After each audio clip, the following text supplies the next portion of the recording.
Sumang pathem vang mo sa ni BCCF e poising ove ama sa pen missionary kwampi e mo sa tabe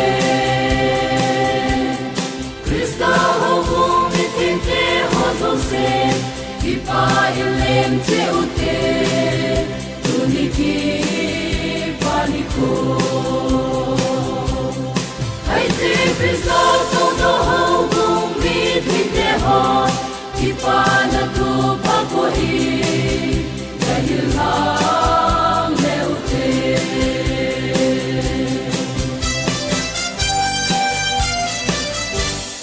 Krista kisan nang hadam sang te ho so se hi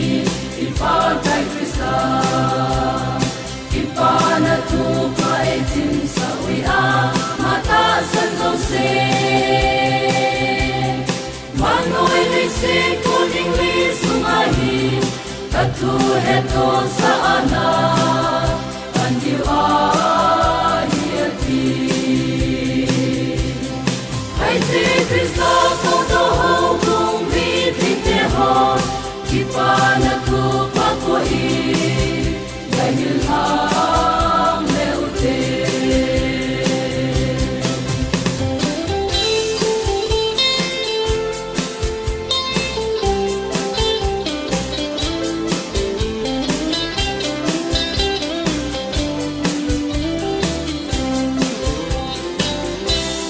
Krista ho kung mitinte ho so se pagkain ang natong dingi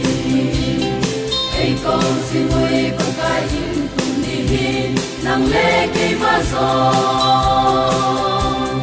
Ito ang higyan pagkain gamadin Tango hite tuhin ko